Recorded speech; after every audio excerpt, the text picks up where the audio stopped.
Betapa menariknya klan Polaris Minor. Penduduk memang tidak memiliki teknologi tinggi, tapi mereka mengendalikan hewan.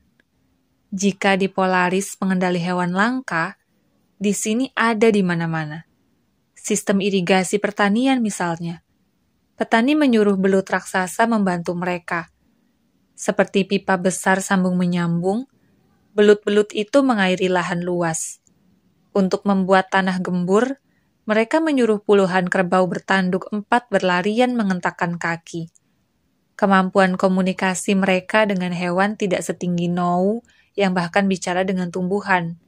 Tapi mereka menguasai perintah dasarnya. Kerbau-kerbau itu menurut. Termasuk saat panen, ribuan burung dengan paruh laksana gunting diperintahkan memetik buah, memotong tangkai padi tanpa khawatir hewan itu akan memakannya. Itulah kenapa jumlah hewan di permukiman ini lebih banyak. Anak-anak kecil biasa bermain dengan kupu-kupu dan capung. Mereka menyuruh hewan-hewan kecil itu membuat formasi di udara, juga mengeluarkan cahaya dari sayapnya. Saat melewati penduduk yang sedang membangun rumah, Pak Tua menatap seekor pengerat dengan gigi tajam seperti tikus raksasa. Hewan itu memotong kayu lebih cepat dan lebih rapi dibanding mesin gergaji berteknologi tinggi. Atau saat melewati penduduk yang asyik membuat tembikar, kerajinan, Pak Tua menyaksikan hewan lain yang membantu manusia. Terlihat seperti berang-berang, mengaduk tanah liat sambil berenang di dalamnya.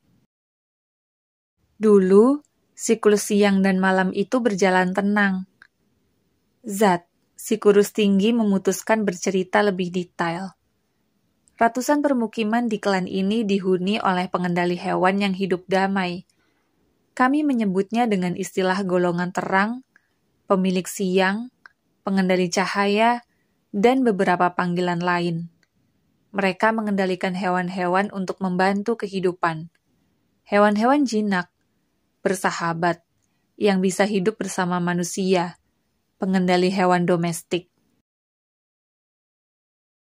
Siang malam berlalu, keseimbangan terjaga, generasi berikutnya mewarisi kemampuan tersebut, malam hari sama indahnya dengan siang, momen sunset sama menyenangkannya dengan sunrise.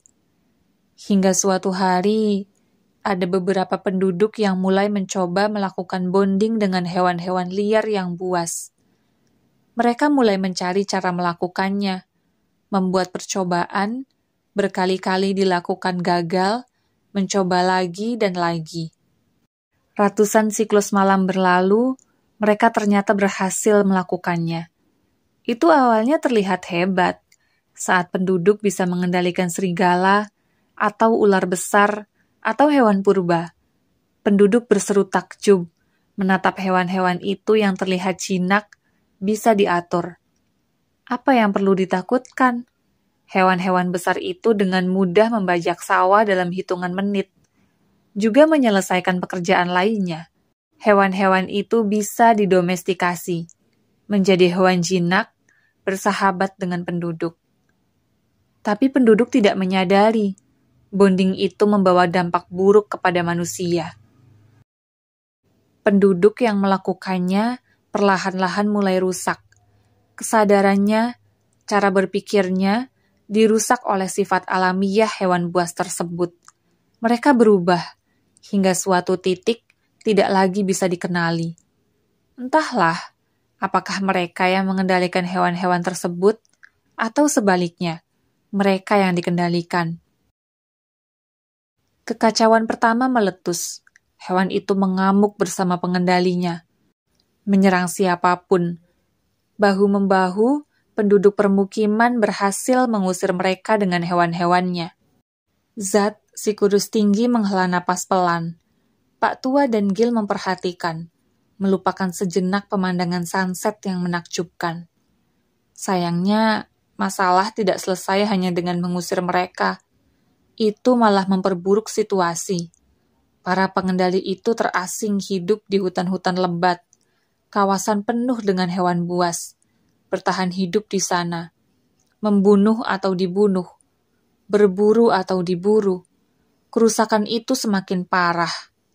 Mereka benar-benar berubah. Tidak ada lagi sisi kemanusiaan yang tersisa. Saat siang hari, kekuatan mereka tidak mengerikan. Tapi saat siklus malam tiba, mereka menjadi monster. Bersama hewan-hewan buas itu, mereka menjadi penguasa kegelapan, pemilik malam, golongan gelap, kelompok hitam. Suara Zat, si kurus tinggi tercekat. Dia tidak bisa melanjutkan daftar julukan tersebut. Lengang sejenak. Pemukiman ini sepanjang siang telah menyiapkan pertahanan di sekelilingnya. Kami mungkin bisa menahan serangan hewan-hewan buas, purba, tapi saat penguasa kegelapan datang, itu situasi tak terbayangkan. Tanpa Fapa, sang pelindung, yang melakukan bonding tingkat tinggi dengan manusia yang datang dari langit, itu mustahil dilakukan. Nona mungkin memiliki kekuatan hebat, tapi para penguasa kegelapan, mereka ribuan tahun terus meneror pemukiman. Ribuan tahun bertahan hidup di luar sana. Mereka susah dikalahkan. Bahkan Fapa, sang pelindung, hanya bisa menahan mereka masuk ke permukiman, tidak bisa menghabisinya. Itulah nasib permukiman ini. Sekali bola matahari itu terbenam di kaki langit, sekali cahaya hilang dari permukaan klan, mereka mulai berdatangan.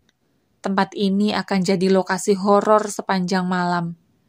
Itu bukan hanya 12 jam yang pendek, itu sepanjang 1800 kali 24 jam. Tanpa serangan teror itu, penduduk sudah susah payah bertahan hidup. Apalagi ditambah dengan masalah serius itu. Boleh jadi malam kali ini peradaban manusia punah.